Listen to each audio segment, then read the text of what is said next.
মৎস্য ভবন, শাহবাগ, হাইকোর্ট মোড় সমস্ত জায়গায় লোকে লোকারণ্য, এই মাঠের বাইরেও। কাজে মাঠে যারা আছেন মাঠের মধ্যেই লোকে সীমাবদ্ধ, এটা না, চতুর্দিকে লোকে লোকারণ্য।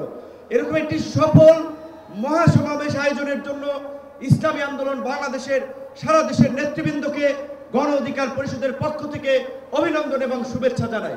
অভিনন্দন এবং শুভেচ্ছা জানাই ইসলামী আন্দোলনের পীর সাহেবকে এবং তার সাথে অন্যান্য সিনিয়র নেতৃবৃন্দকে, যারা আজকের ইসলামী আন্দোলনের এই সমাবেশে বাংলাদেশের প্রায় সকল মত পথের রাজনৈতিক দলের নেতৃবৃন্দকে এই মঞ্চে একত্রিত করেছেন।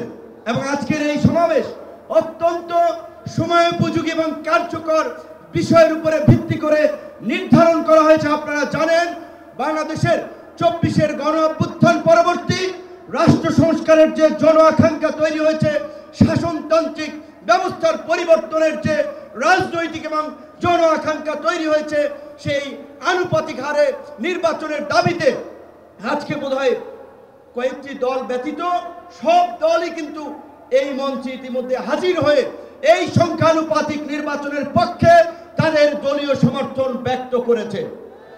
আমরা পরিষ্কারভাবেই সংস্কার কমিশনকে বলতে চাই, সমাবেশ শুধু একটা দলের দেখেছেন, সবেমাত্র শুরু হয়েছে। ইসলামী আন্দোলন আজকে করেছে, 19 তারিখ জামাত করবে, তারপরে গণ অধিকার পরিষদ করবে। রাষ্ট্র সংস্কার এবং জন আকাঙ্ক্ষার বাস্তবায়নে সমস্ত রাজনৈতিক দলগুলো জনসমাবেশের মাধ্যমে এই সরকারকে তাদের সমর্থন দেখিয়ে দেবে। তাই আমরা বলতে চাই, কোন দু একটি দলের উপরে ভিত্তি করে দু একটি দলের কথায় সংস্কারের নকশায় পরিবর্তন আনা যাবে না। আমি সংস্কার কমিশনে বলেছিলাম, দেশ স্বাধীনের পরে ডক্টর কামাল হোসেনরা বলেছিল, আমাদের নেতা শেখ মুজিব, আমরা তো তাকে দেখে সংবিধান নির্মাণ করেছিলাম, রচনা করেছিলাম, তাকে এম্পাওয়ার করার জন্য।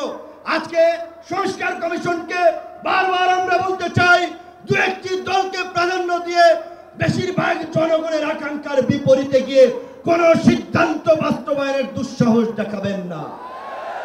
আনুপাতিক হারে নির্বাচন হলে সমস্যাটা কি? কোনো সমস্যা নাই। প্রধানমন্ত্রীর মেয়াদ 10 বছরের বেশি না থাকলে সমস্যা কি?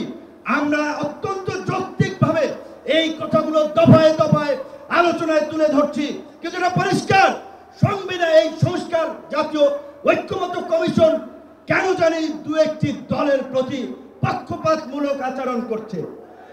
এই পিয়ার পদ্ধতি তাদের এজেন্ডায় বাদ দিয়ে তারা ঘুরাই দিল, পিয়ার থেকে উচ্চকক্ষ নিম্নকক্ষ চলে গেল। উচ্চকক্ষ নিম্নকক্ষ হবে নাকি সমগ্র নির্বাচন পিয়ারের ভিত্তিতে হবে, সেটি রাজনৈতিকভাবে আগে ঐক্যমত্যে পৌঁছাতে হবে। একই সাথে আমি আরো একটি কথা বলতে চাই, যারা পীর সাহেব সহ জামাতের নেতৃবৃন্দ তারাও বলছে, আমরাও বলছি, আজকে সারা বাংলাদেশের উপজেলা, পৌরসভা, সিটি কর্পোরেশনে স্থানীয় জনপ্রতিনিধি নাই। জনগণ চরম দুর্ভোগের শিকার হচ্ছে সেবা পেতে গিয়ে।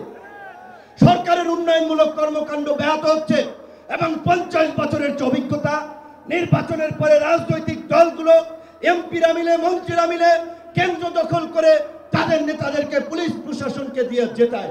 কাজেই এই সরকারের আমলে যেমনি ভাবে জাতীয় নির্বাচন হবে, একই সাথে অনতি বিলম্বে আমরা স্থানীয় নির্বাচন আয়োজনেরও দাবি জানাচ্ছি। সবাই ভালো থাকবেন। আসসালামু আলাইকুম।